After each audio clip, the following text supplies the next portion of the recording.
Haleluya, kami memuji kebesaran Tuhan, sebab kebaikan Tuhan terus ada dalam kehidupan kami. Saat ini Tuhan, kami mau beribadah kepada-Mu. Biarlah Engkau hadir bersama-sama dengan kami saat ini di tempat ini, sehingga kami boleh menikmati hadirat Tuhan. Biar juga ya Tuhan, Engkau hadir bagi jemaat Tuhan yang ada di rumah, sehingga mereka boleh menikmati juga suasana kehadiran Tuhan saat ini.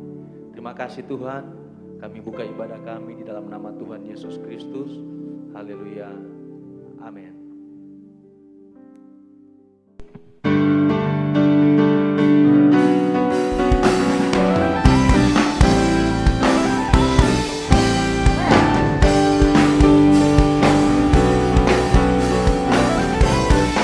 Sama-sama katakan,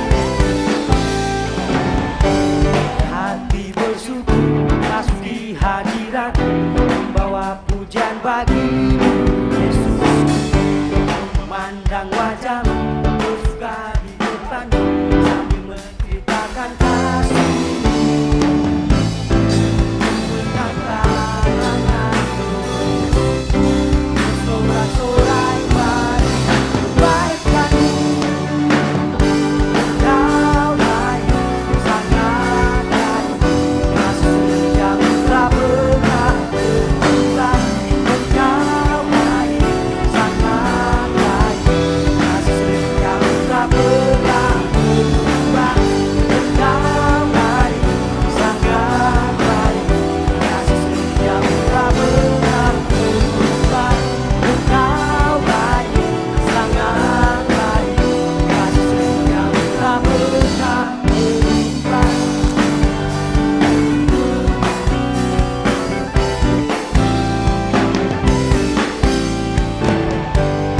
Hati bersyukur masuk di hadirat, membawa pujian bagi-Mu Yesus. Memandang wajah-Mu bersuka di depan-Mu, dan menceritakan kasih-Mu. Amin.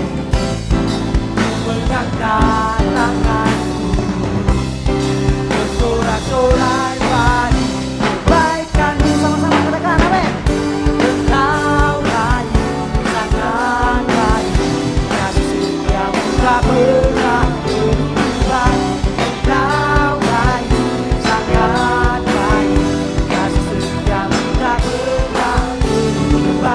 Engkau baik, sangat baik, kasih setiamu tak pernah berubah. Engkau baik, sangat baik, kasih setiamu tak pernah berubah.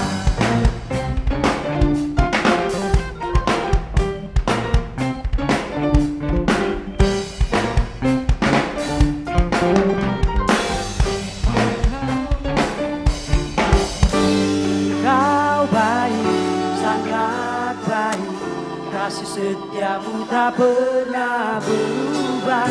Engkau baik, sangat baik, kasih setiamu tak pernah berubah. Engkau baik, sangat baik, kasih setiamu tak pernah berubah. Engkau baik, sangat baik, kasih setiamu tak pernah berubah. Kasih setiamu tak pernah berubah. Kasih setiamu tak pernah berubah. Amin.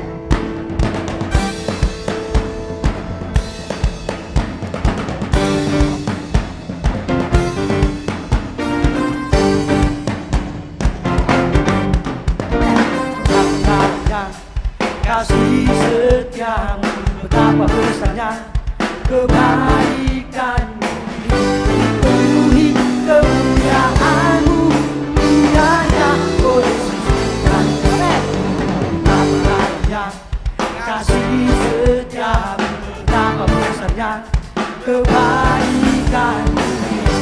Penuhi kemuliaan-Mu, indahnya oh Yesus Tuhan. Sama-sama katakan, sempurnalah kehidupan sejak Kau hadir dalam hati.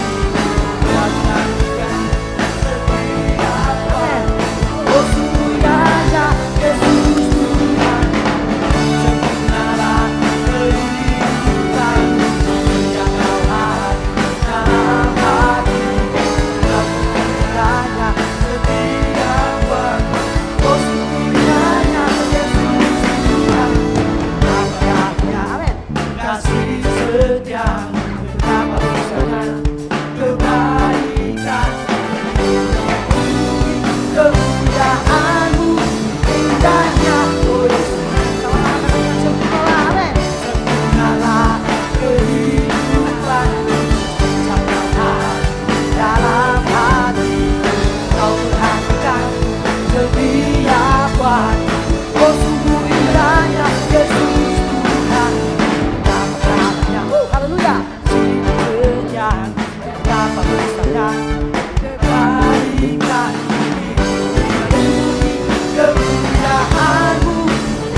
Terima kasih Tuhan Yesus untuk hari yang indah ini. Terangi pelita kehidupan kami, sehingga jalan-jalan yang kami lalui diterangi oleh firman. Terima kasih dan terpujilah namamu. Kami siap untuk mendengarkan rema yang akan Engkau sampaikan pada pagi hari ini. Haleluya. Amin. Puji Tuhan, shalom. Jemaat dan anak-anak Tuhan yang berada di rumah atau dimanapun berada, saya sapa dalam kasih Tuhan Yesus Kristus. Pagi hari ini saya rindu untuk memberikan firman Tuhan yang bertemakan iman sebagai kunci kemenangan. Setelah saya googling, ada beberapa definisi mengenai iman, tetapi ada satu definisi yang menarik. Iman adalah jaminan yang meyakinkan tentang sesuatu yang kita inginkan terjadi. Suatu kepastian bahwa apa yang kita harapkan akan terjadi walaupun kita tidak melihatnya terlebih dahulu. Ibrani 11 ayat 1 mendefinisikan iman adalah dasar dari segala sesuatu yang kita harapkan dan bukti dari segala sesuatu yang tidak kita lihat. Saudara yang terkasih dalam Tuhan Yesus Kristus, iman sebagai kunci kemenangan. Mari kita buka dan membaca di dalam 2 Tawarik 14 ayat yang kedua hingga ayat yang ke-15.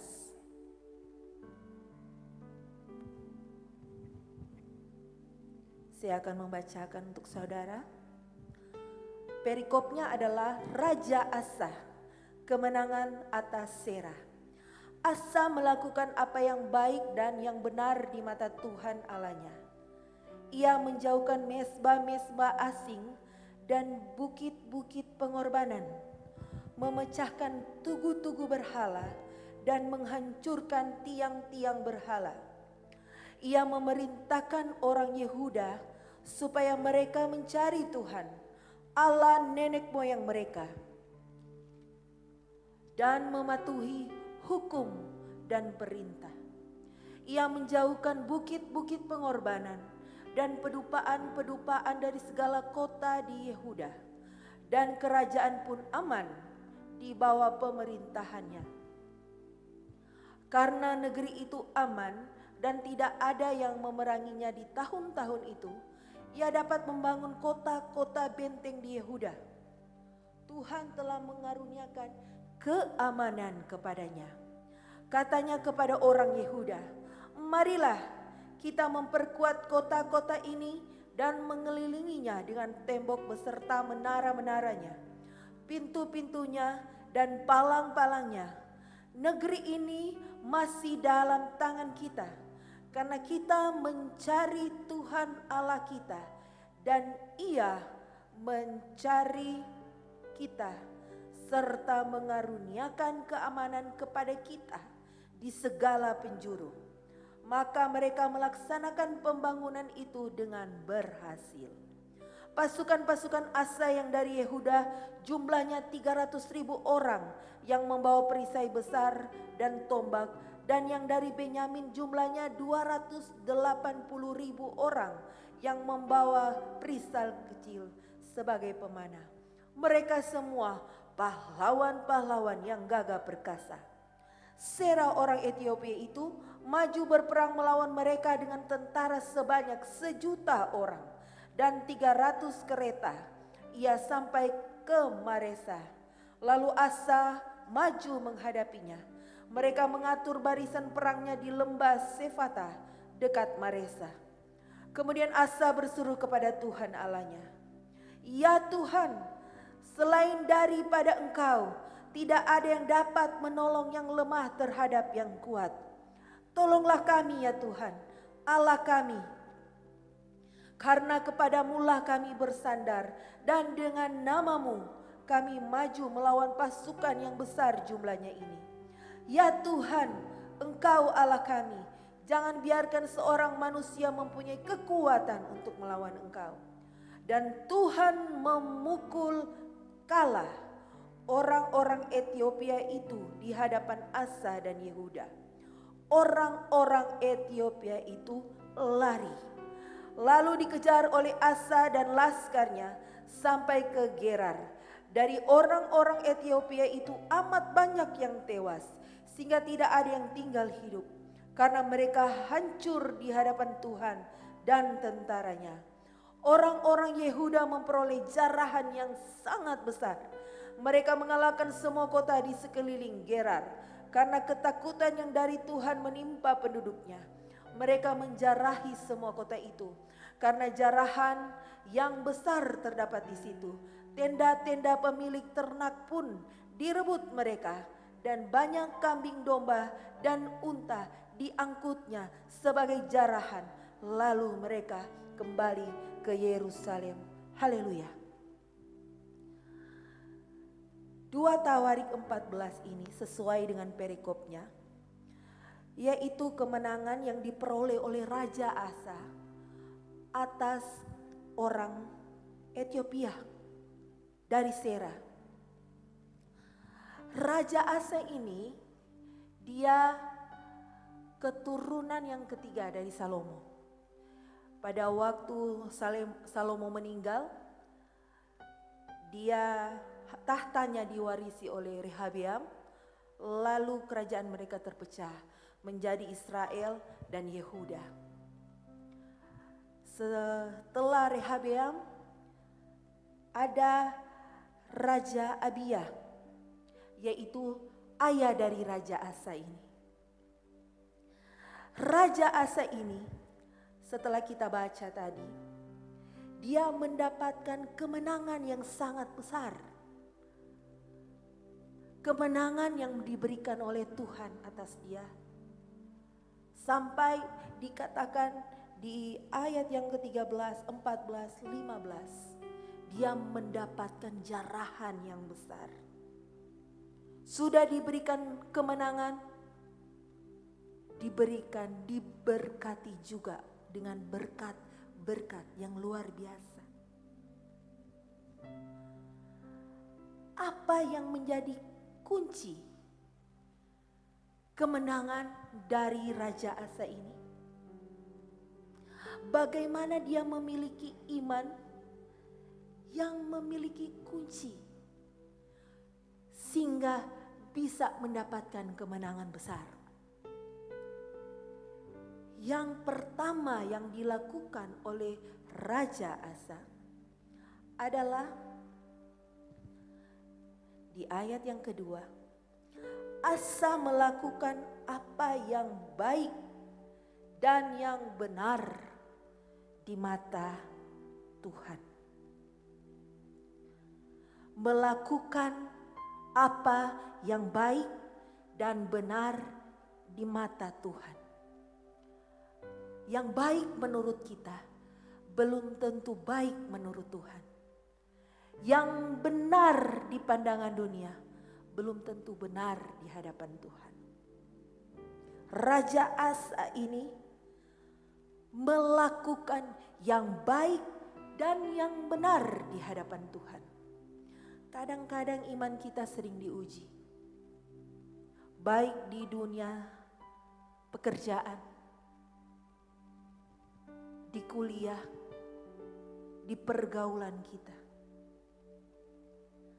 Kadang-kadang anak-anak Tuhan sering berkompromi dengan dosa.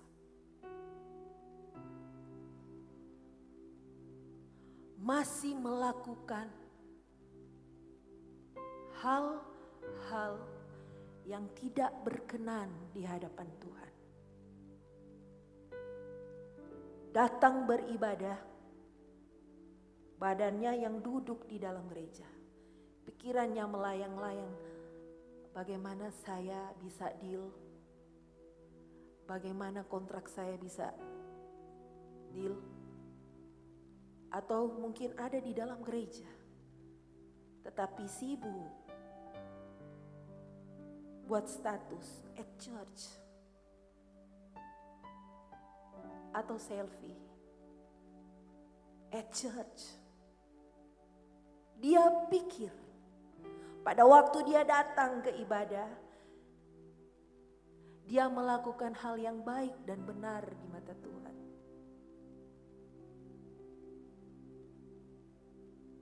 Tapi dia melakukan sesuatu yang melukai hati Tuhan. Ayat yang ketiga dan yang keempat,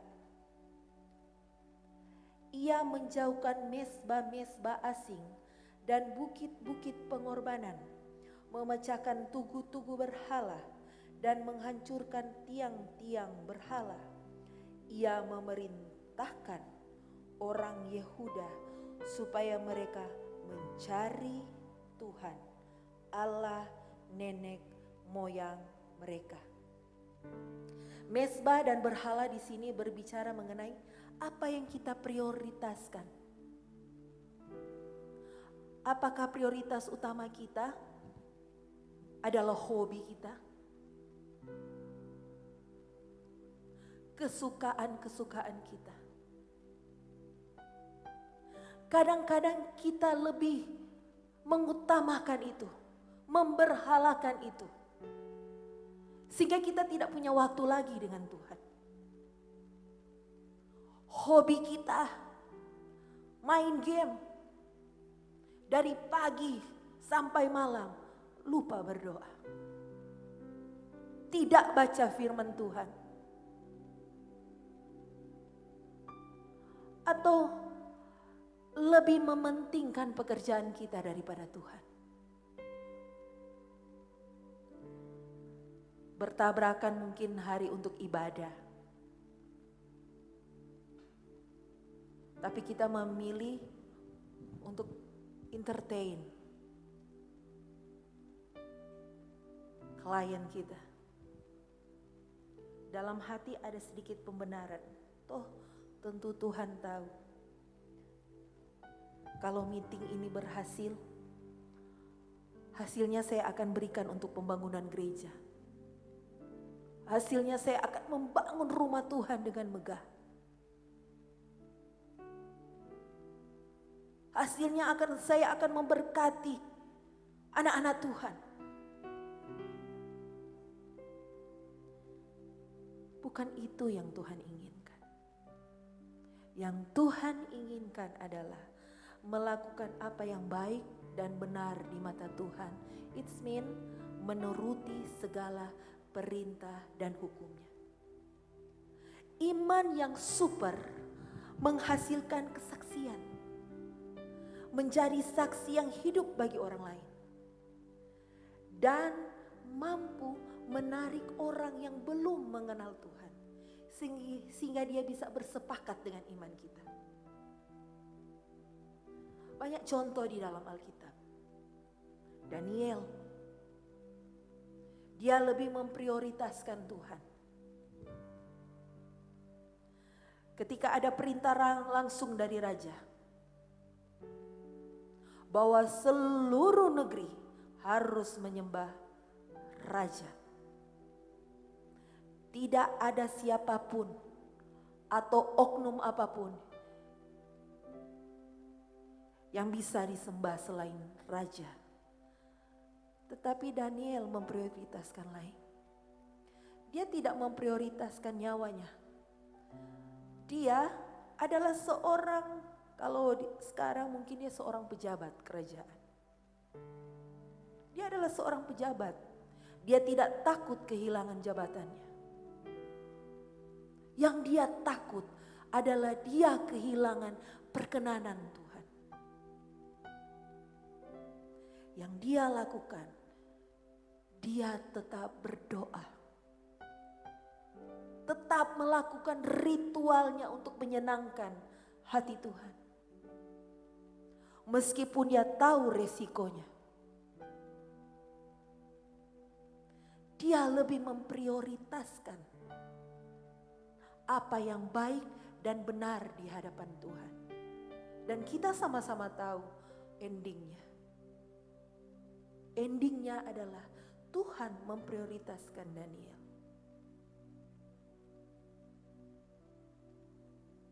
Tuhan mengangkat dia. Tuhan memberikan kemenangan. Karena dia memprioritaskan Tuhan. Saulus dan Silas, karena imannya, dia tahu ada resiko yang harus dia terima apabila dia memberitakan kebenaran firman Tuhan. Dia tahu apa yang akan dia terima, itu hukuman. Bahkan pada waktu dia di penjara, itu situasi yang tidak enak sama sekali. Kaki dan tangan dibelenggu. Kaki dan tangan boleh dibelenggu, tetapi mulut mereka tetap menaikkan pujian. Melakukan apa yang baik dan benar di hadapan Tuhan. Tangan dan kaki yang terikat oleh belenggu-belenggu masalah-masalah kehidupan, itu pasti akan terlepas. Bila kita menaikkan ucapan syukur, iman kita menjadi kesaksian. Iman Saulus dan Silas menjadi kesaksian bagi kepala penjara. Satu keluarga diselamatkan dan menerima Tuhan sebagai juru selamatnya. Apakah imanmu memberi kesaksian bagi keluarga kita yang belum mengenal Tuhan? Bagi tetangga kita, lingkungan kita yang belum mengenal Tuhan. Kunci, salah satu kunci berkemenangan adalah melakukan apa yang baik dan benar di hadapan Tuhan. Selanjutnya, Asa memiliki iman yang menjadi kunci kemenangannya adalah dengan mengalami kehadiran Tuhan. Mengalami kehadiran Tuhan berarti mencari perkenanan Tuhan dan bersandar pada Tuhan. Yuk kita baca di ayat 7 sampai dengan ayat yang ke-11. Katanya kepada orang Yehuda, marilah kita memperkuat kota-kota ini dan mengelilinginya dengan tembok beserta menara-menaranya, pintu-pintunya dan palang-palangnya. Negeri ini masih dalam tangan kita, karena kita mencari Tuhan Allah kita, dan Ia mencari kita serta mengaruniakan keamanan kepada kita di segala penjuru. Maka mereka melaksanakan pembangunan itu dengan berhasil. Pasukan-pasukan Asa yang dari Yehuda jumlahnya 300.000 orang yang membawa perisai besar dan tombak. Dan yang dari Benyamin jumlahnya 280.000 orang yang membawa perisai kecil sebagai pemanah. Mereka semua pahlawan-pahlawan yang gagah perkasa. Sera orang Ethiopia itu maju berperang melawan mereka dengan tentara sebanyak 1.000.000 orang dan 300 kereta. Ia sampai ke Maresa. Dengar di sini ayat yang 10. Lalu Asa maju menghadapinya. Mereka mengatur barisan perangnya di lembah Sefata dekat Maresa. Kemudian Asa berseru kepada Tuhan Allahnya, ya Tuhan, selain daripada Engkau, tidak ada yang dapat menolong yang lemah terhadap yang kuat. Tolonglah kami ya Tuhan Allah kami, karena kepadamulah kami bersandar, dan dengan namamu kami maju melawan pasukan yang besar jumlahnya ini. Haleluya.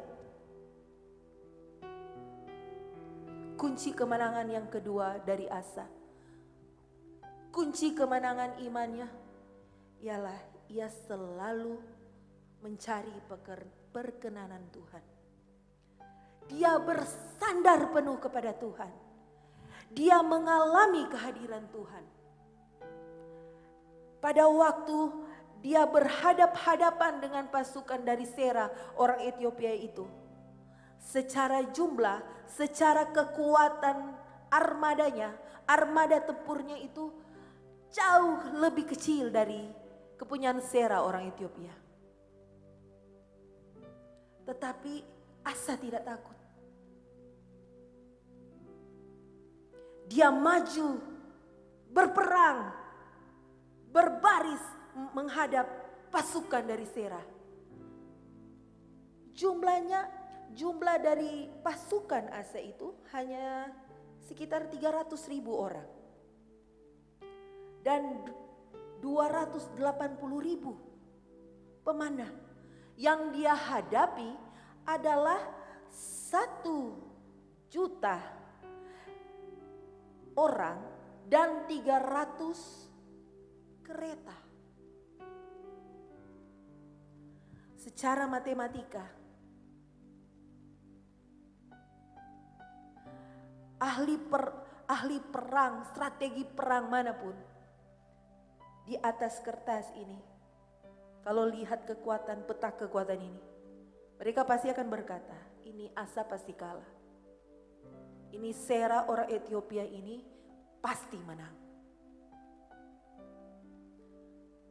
Tapi Asa memiliki iman yang super. Dia tahu jika Tuhan bersama-sama dengan dia, Tuhan ada di belakangnya, dia akan mendapatkan kemenangan besar. Dia tahu pada waktu situasi terjepit, Tuhan pasti akan membawa kemenangan buat dia.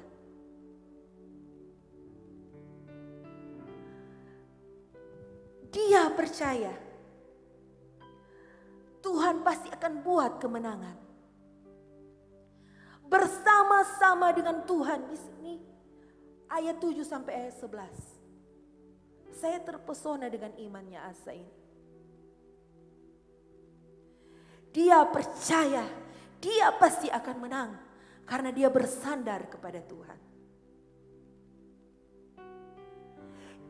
Iman yang excellent, iman yang super. Waktu di sekeliling kita terlihat gelap. Pada waktu di sekeliling kita terlihat situasi ini betul-betul sulit. Justru pada waktu itulah imannya akan berkata,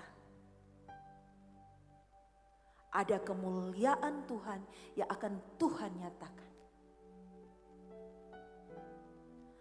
Saulus harus dibutakan dulu mata jasmaninya, sehingga mata hatinya bisa menjadi terang,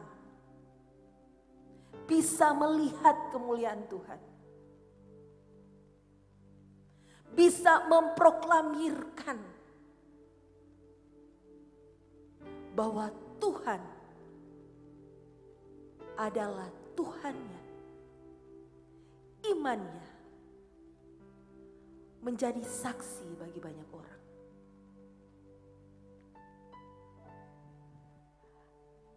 Saudara, ada seorang penjual tempe di sebuah kota di Jawa. Dia sehari-harinya untuk menghidupi kebutuhan hidupnya, dia membuat tempe dan menjualnya ke pasar. Yang dia lakukan adalah subuh-subuh dia harus membuat tempe, dan pagi-pagi benar dia sudah harus pergi ke pasar menjual tempenya supaya orang bisa membeli tempenya. Pagi-pagi pada waktu dia membuat tempe itu, seperti biasa,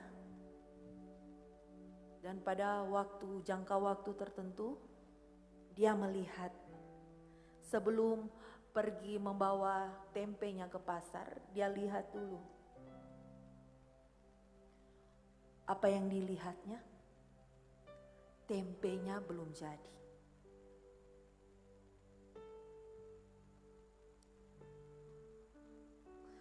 Karena dia percaya kepada Tuhan, dia berdoa. Tuhan Yesus, dalam nama Tuhan Yesus, tempe ini jadi. Dia memiliki iman itu, dia berdoa. Dia tekan sedikit tempenya. Lalu dia mengintip. Belum jadi.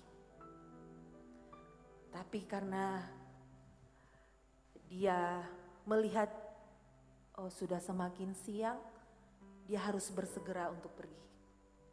Akhirnya dia mempersiapkan segala sesuatu dan sebelum pergi, dia melihat lagi tempenya. Dia berdoa dulu. Dalam nama Yesus, tempe ini jadi. Dia intip lagi.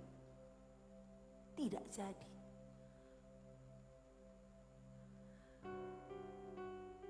Kedelainya belum menjadi tempe. Tapi luar biasa dari ibu ini. Dia tetap pergi ke pasar.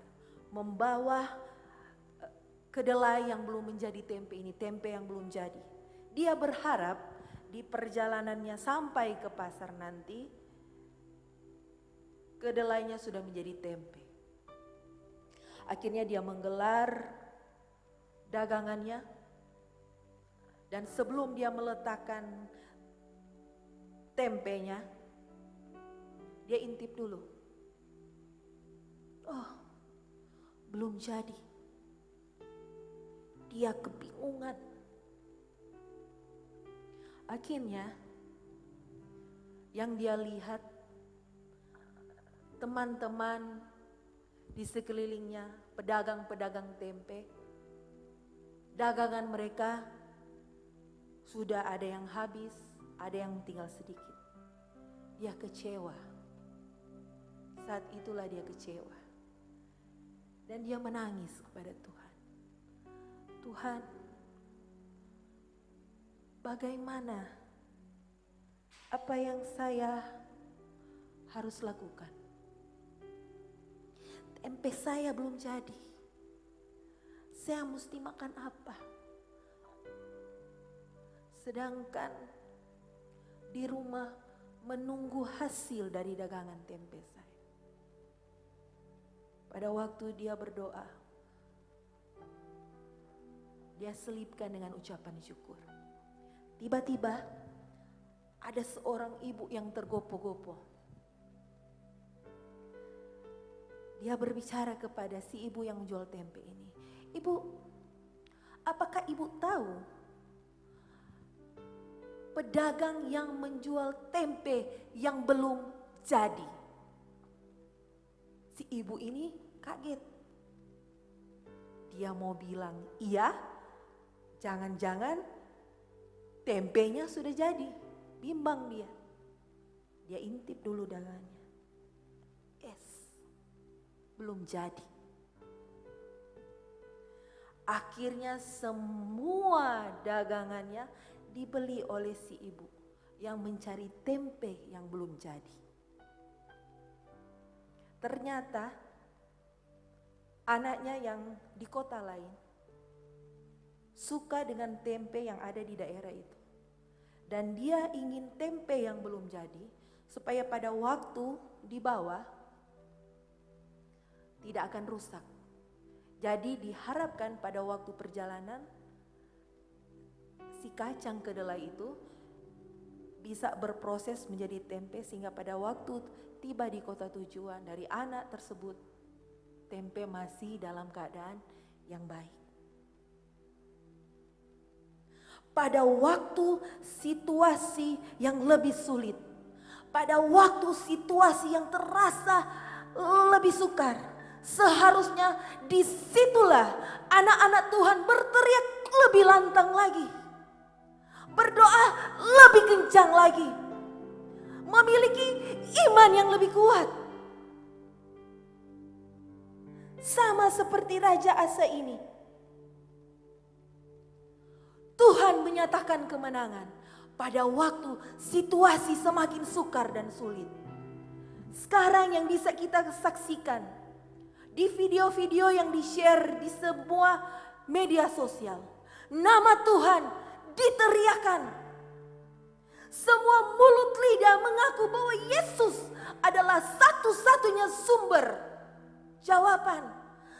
Yesus adalah satu-satunya sumber kemenangan. Anak-anak manusia semakin haus akan Tuhan. Bahkan waktu tadi saya melihat ada message di WhatsApp saya. Nama Tuhan diteriakan di Kongres. Diteriakan di anggota-anggota parlemen. Berdoa, menangis. Yang semula ibadah, doa dibatasi. Sekarang nama Tuhan diteriakan lebih lantang. Di balik kesukaran, di balik kesulitan, ada kemenangan besar.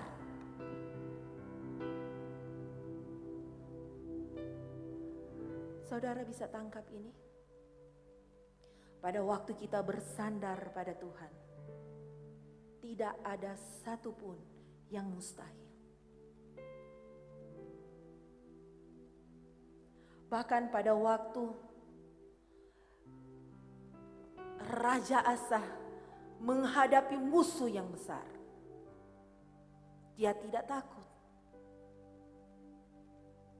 Karena dia punya Tuhan. Ada satu kesaksian. Seorang anak Tuhan, seorang pengusaha alat berat yang berada di Amerika. Dia juga seorang hamba Tuhan dari Assemblies of God. Pada waktu ketika dia diundang untuk menyampaikan firman Tuhan dan seminar di satu simposium di depan hamba-hamba Tuhan. Pada waktu dia sementara membawakan firman Tuhan, dia menerima telepon dari stafnya. Penting dan mendesak, sehingga handphonenya diberikan oleh panitia kepada dia. Dia menerima berita bahwa pabriknya terancam terbakar. Karena ada pabrik yang di sebelahnya sudah mengalami kebakaran yang hebat. Dan pabrik-pabrik lain sudah mulai terbakar. Stafnya kebingungan. Apa yang kita harus lakukan? Si hamba Tuhan ini berkata, saya sedang memberikan firman kepada pendeta-pendeta, hamba-hamba Tuhan. Saya tidak bisa pergi ke sana karena saya harus menyelesaikan pekerjaan yang Tuhan suruh saya lakukan. Dia menutup handphone itu dan memberikan handphone itu kepada panitia. Lalu seketika itu juga dia mengajak anak-anak Tuhan, pendeta-pendeta yang ikut simposium itu, seminar itu, untuk berdoa. Dia menceritakan berita yang dia terima waktu di handphone tadi. Dia tidak pergi berlari ke pabriknya. Tapi yang dia lakukan, dia berdoa dan bersandar kepada Tuhan. Mereka lalu berdoa. Berdoa sambil mengucap syukur. Pada waktu mereka berdoa, pada waktu mereka mengucap syukur, dia diberikan handphone kembali oleh si panitia tadi. Dia menerima telepon itu. Dan berita yang dia dapat adalah seluruh pabrik di daerah itu habis terbakar. Dan hanya pabrik dari milik anak Tuhan ini yang selamat. Kebakaran sudah mengelilingi pabrik itu. Tapi entah kenapa ada seperti benteng yang tidak bisa ditembus oleh si api. Sehingga pabrik dari pendeta itu, pengusaha itu bisa selamat. Iman yang bersandar kepada Tuhan menjadikan dia mengalami pertolongan, mengalami kemenangan. Imannya memberikan dia ketenangan untuk menghadapi situasi-situasi yang sulit. Yang ketiga, kunci dari kemenangan yang diperoleh oleh Raja Asa, iman yang dimiliki oleh Raja Asa sehingga dia bisa mendapatkan kemenangan yang besar. Yang ketiga adalah ia membangun intimasi dengan Tuhan. Dia membangun keintiman dengan Tuhan. Membangun keintiman dengan Tuhan berarti kita harus menjaga kekudusan kita terlebih dahulu. Karena Tuhan adalah kudus. Maka kita pun harus kudus dan tidak bercela.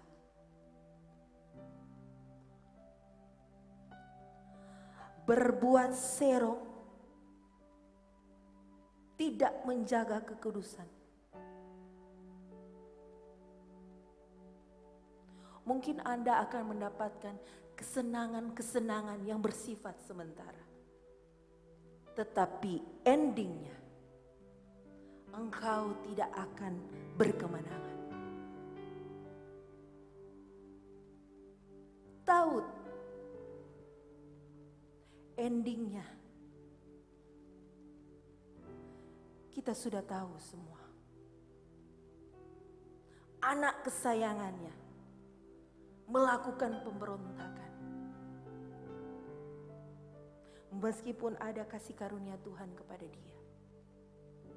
Tetapi karena dia mengangkat pagar kekudusan,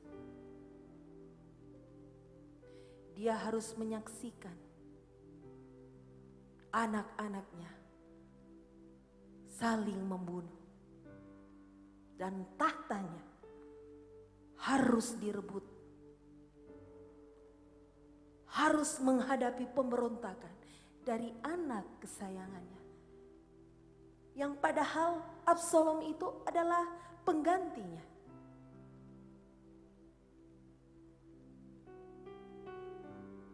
Tapi menjelang akhir hidupnya, pada waktu angin sepoi-sepoi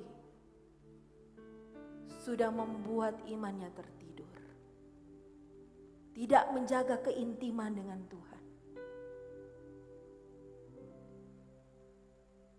dia mengangkat pagar kekudusan itu.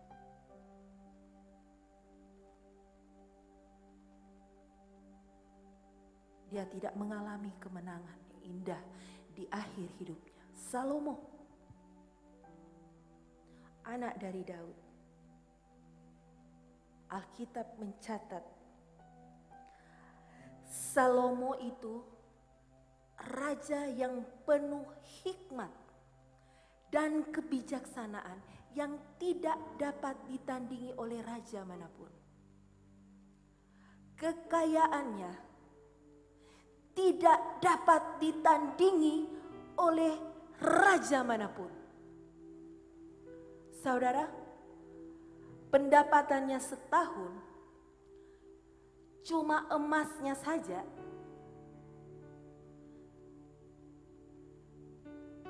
dia itu, kita bisa baca di Alkitab,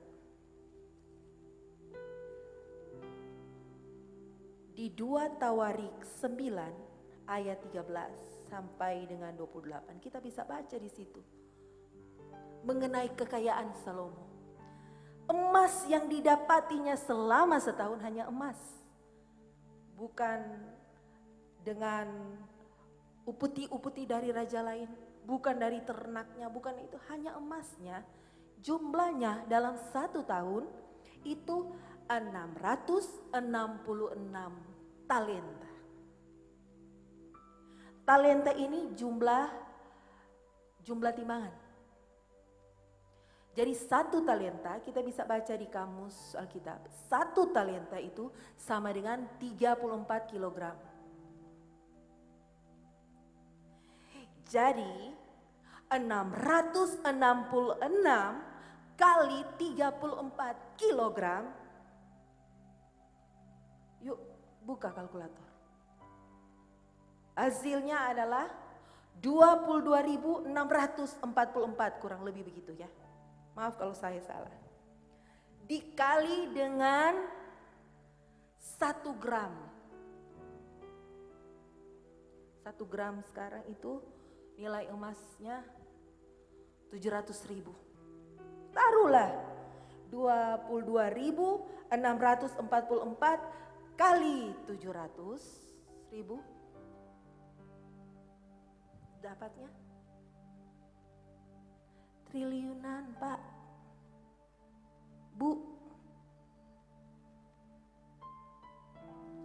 Karena tidak menjaga kekudusan, tidak menjaga keintiman dengan Tuhan, Salomo jatuh.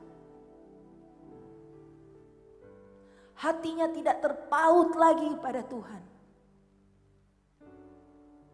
Bahkan dia menerima wanita-wanita yang tidak dikehendaki oleh Tuhan.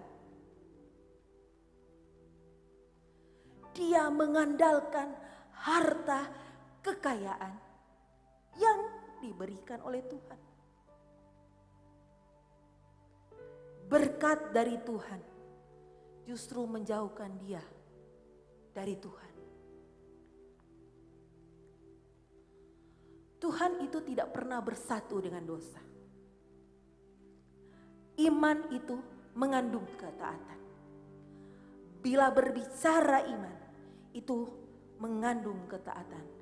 Ibrani 11 ayat 7 sampai dengan 9. Bisa kita buka. Karena iman, maka Nuh dengan petunjuk Allah tentang sesuatu yang belum kelihatan, dengan taat mempersiapkan bahtera untuk menyelamatkan keluarganya. Dan karena iman itu ia menghukum dunia dan ia ditentukan untuk menerima kebenaran sesuai dengan imannya. Karena iman Abraham taat ketika ia dipanggil untuk berangkat ke negeri yang akan diterimanya menjadi milik pusakanya. Lalu ia berangkat dengan tidak mengetahui tempat yang ia tuju. Karena iman ia diam di tanah yang dijanjikan itu, seolah-olah di suatu tanah asing, dan di situ ia tinggal di kemah dengan Ishak dan Yakub yang turut menjadi ahli waris janji yang satu itu. Ketaatan itu adalah mutlak. Iman tanpa ketaatan adalah cemar di mata Tuhan. Ketaatan adalah melakukan perintah-perintah Tuhan. Bagaimana kita bisa memiliki iman yang mampu memindahkan gunung, sedangkan kita masih memiliki mulut yang cemar? datang ke gereja bukan bercerita mengenai aduh saya merasa diberkati oleh firman Tuhan. Aduh saya sangat diberkati dengan pujian penyembahan tadi. Bukan itu yang dibicarakan. Habis ibadah bergosip sana sini. Oh si A berpakaiannya bla bla bla. Oh si A bukannya dia punya mobil yang ini. Kenapa sudah memiliki mobil ini? Tentu usahanya mungkin bangkrut ya. Bla bla bla. Suka berbicara mengenai pribadi orang lain.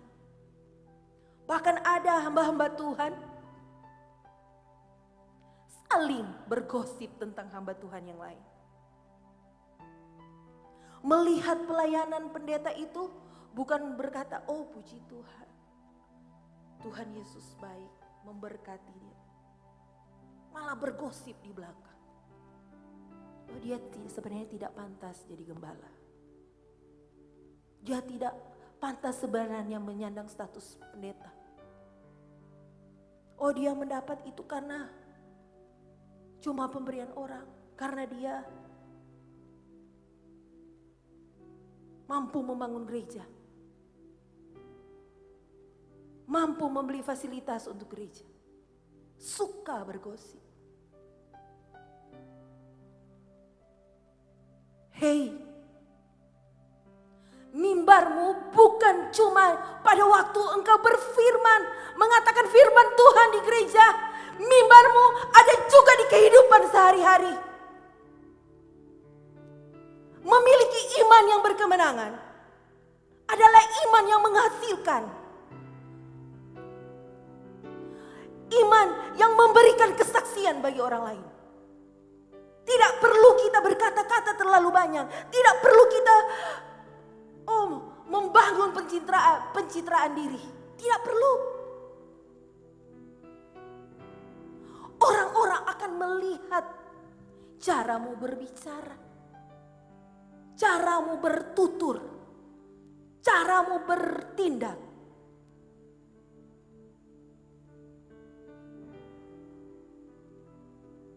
Itu yang akan memberikan kesaksian. Bagaimana kita dapat hidup dalam kemenangan jika di gereja malaikat takut sama kita? Kenapa?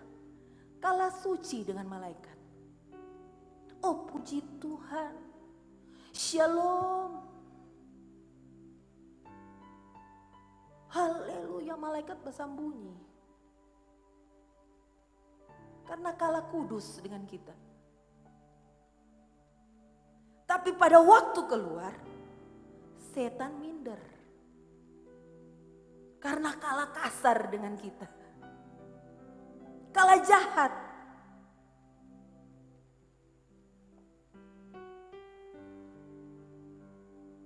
Bahkan ada orang yang suka sandang status pendeta. Cuma karena ingin eksis.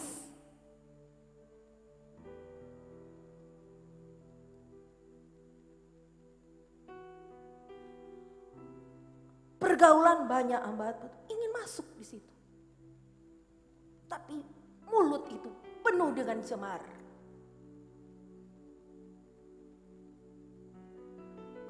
Bercerita mengenai kejelekan si A, si B. Kejelekan si A, cerita si B. Kejelekan si B, cerita ke A. Tidak menjadi berkat. Apakah itu akan memberikan engkau hidup yang berkemenangan? Tidak. Walaupun dia berkata, oh saya sudah melakukan pekerjaan-pekerjaan besar. Saya sudah menyumbang di gereja itu.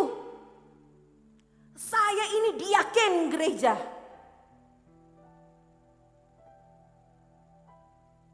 Saya itu baca firman 5 pasal. 5 pasal pagi, 5 pasal sore, 5 pasal malam. Saya berdoa, 1 kali berdoa 1 jam. 1 hari 5 kali berdoa 5 jam.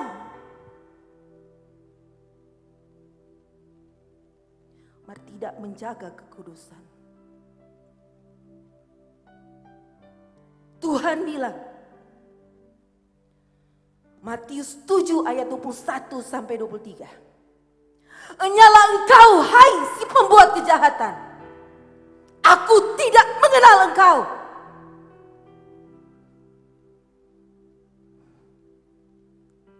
Oh Tuhan, saya sudah melakukan KKR besar.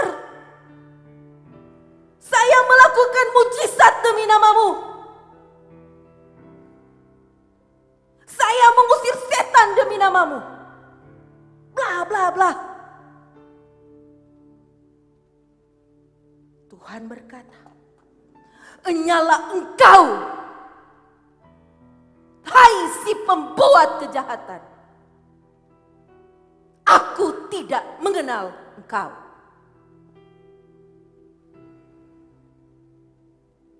Bukan berapa banyak yang engkau lakukan. Bukan seberapa besar gereja yang engkau bangun. Bukan seberapa mewahnya fasilitas musik yang engkau berikan kepada gereja. Bukan seberapa besarnya pemberian kolektemu setiap hari Minggu. Bukan berapa banyak perpuluhan yang engkau berikan kepada gereja. Tapi apakah engkau sudah melakukan perintah-perintah Tuhan? Menjaga keintiman dengan Tuhan. Menjaga kekudusan.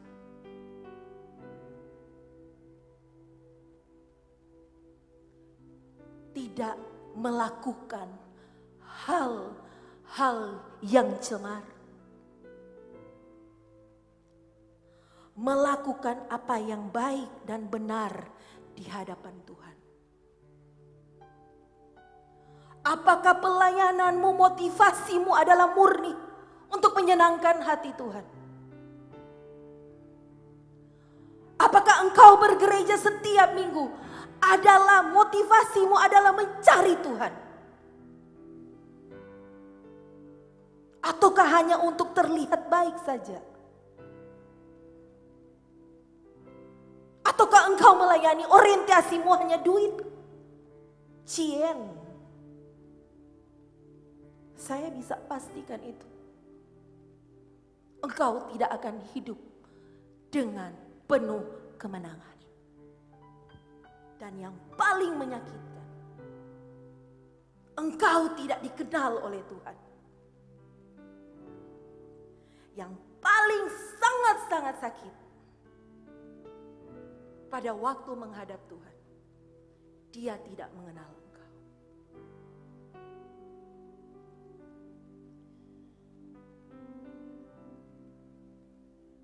Bila Tuhan berserta dengan kita,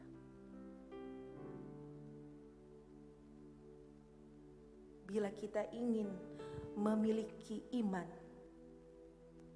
yang menjadi kunci dari kemenangan demi kemenangan yang akan kita peroleh.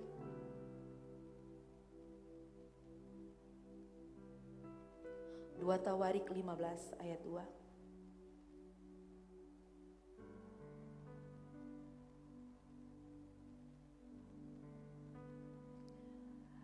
Ia pergi menemui Asa dan berkata kepadanya, dengarlah kepadaku Asa dan seluruh Yehuda dan Benyamin. Tuhan beserta dengan kamu. Bila mana kamu beserta dengan Dia. Bila mana kamu mencarinya. Ia berkenan ditemui olehmu. Tetapi bila mana kamu meninggalkannya, kamu akan ditinggalkannya. Kamu akan ditinggalkan oleh Tuhan.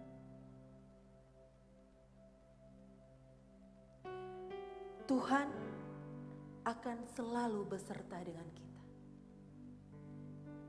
Jika iman kita selalu bertaut kepada Tuhan.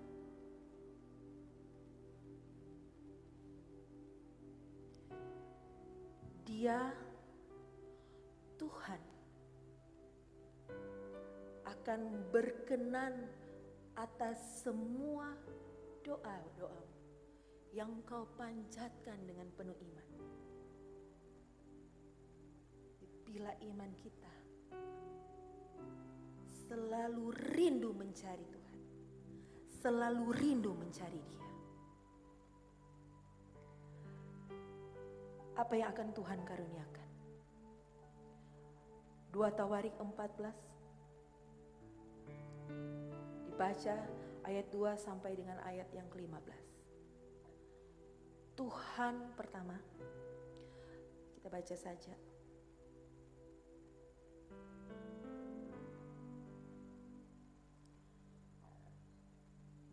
Ayat yang ke-7. 7b saja saya akan baca.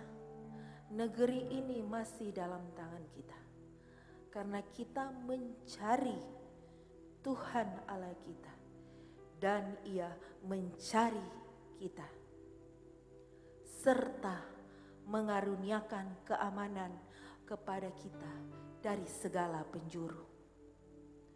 Kemenangan atas bahaya, kemenangan atas dari segala malapetaka, kemenangan atas penyakit virus bela sampar, kemenangan atas bayang-bayang maut sedikit.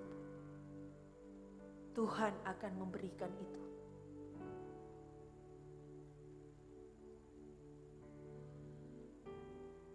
Di ayat yang 7c, maka mereka melaksanakan pembangunan itu dengan berhasil. Melaksanakan pembangunan itu dengan berhasil berarti memberkati segala usaha rencana kita sampai berhasil. Usaha apa saja? Bukan berbicara juga mengenai pekerjaan, tetapi Tuhan memberikan kemampuan kepada kita untuk melewati pandemi ini. Ilmu pengetahuan, canggihnya teknologi, terampilnya orang-orang, terampilnya manusia. Jika Tuhan tidak menyertai, usahamu akan sia-sia. Usahamu tidak akan berhasil. Apa yang engkau rancang, engkau bangun, tidak akan berhasil. Pertama,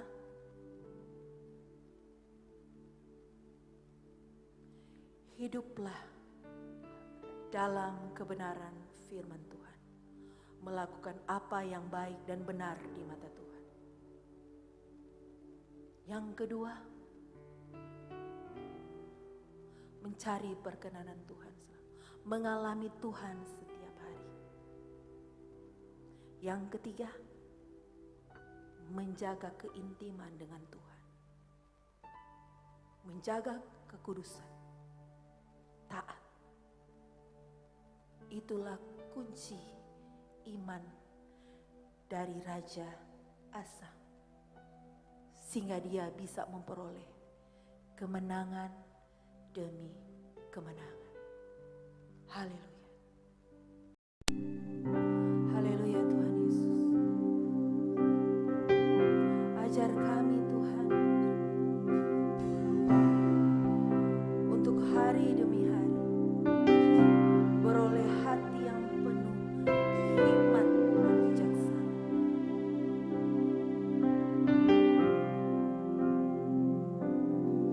Ajar kami Tuhan untuk selalu bersandar kepada Tuhan.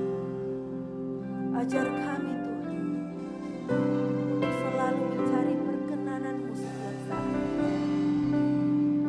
Ajar kami Tuhan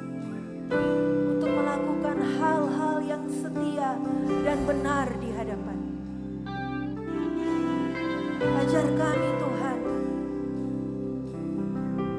pada waktu Engkau datang kedua kali, Engkau akan menemukan kami memiliki iman yang benar-benar terus bersandar. Apakan ku balas segala kebaikan,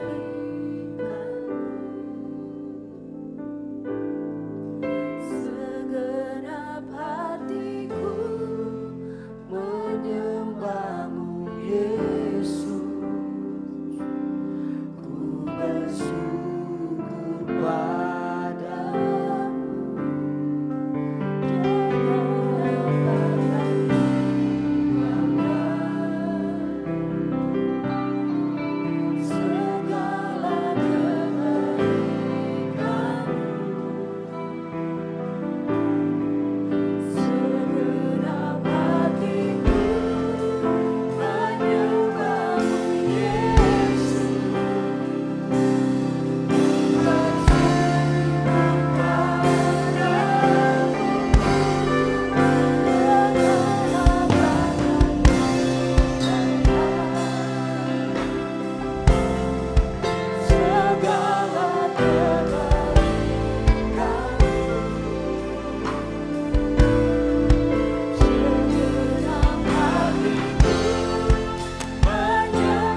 datangnya dari Tuhan. Terimalah berkat yang utuh dan sempurna, yang berasal dari segala terang. Diberkatilah engkau pada waktu engkau duduk, pada waktu engkau berdiri.